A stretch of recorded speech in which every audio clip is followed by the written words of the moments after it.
What if?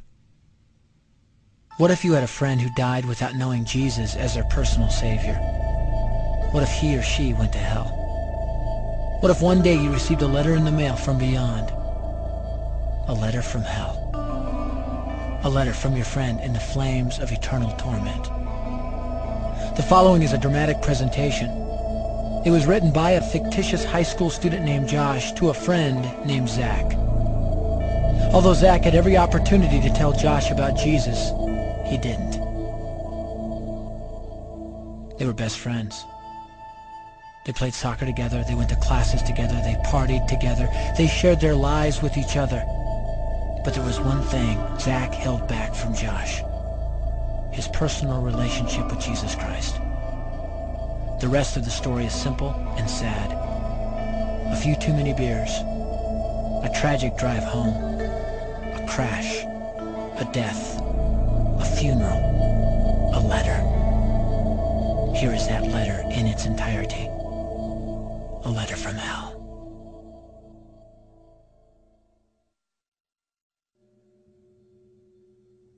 Dear Zach, I died today. It's a lot different than I expected.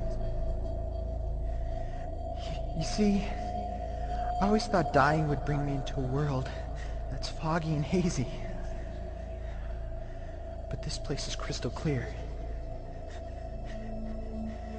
It's even more real than my life on Earth. I can think. I can talk. I can even feel. Right after the wreck, I could feel my spirit leaving my body. It was the weirdest thing, Zach. I thought I heard you screaming out to me, man. I must have been just imagining things.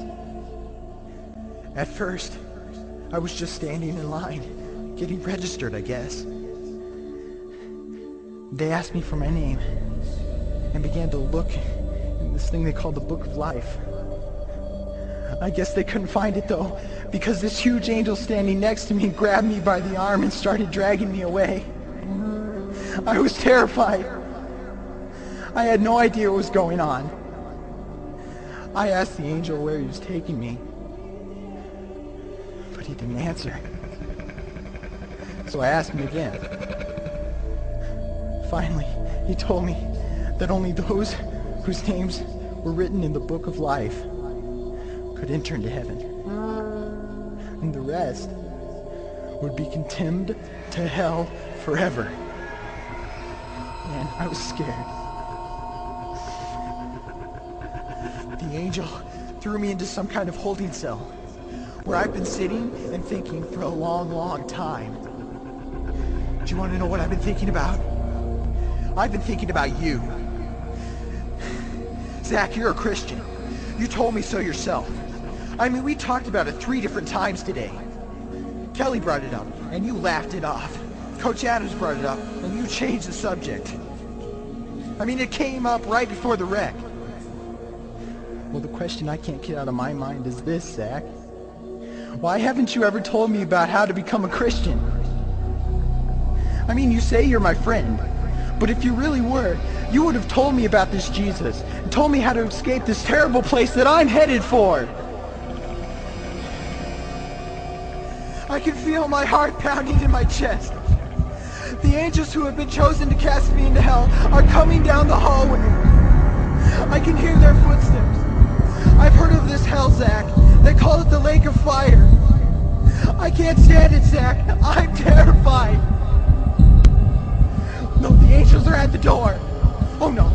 No! They're coming in and they're pointing at me. They're grabbing me and carrying me out of the room. I can already smell the burning sulfur and brimstone. I can see the edge of the cliff where hell burns. This is it. I am without hope. We're coming closer, closer, closer. My heart is bursting with fear. They're holding me over the flames. I'm damned forever. This is it. They have thrown me in. Fire, pain, hell. Why, Zach? Why didn't you ever tell me about Jesus?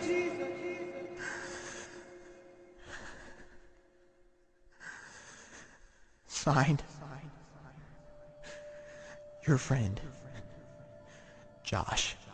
Your friend, Josh. P.S.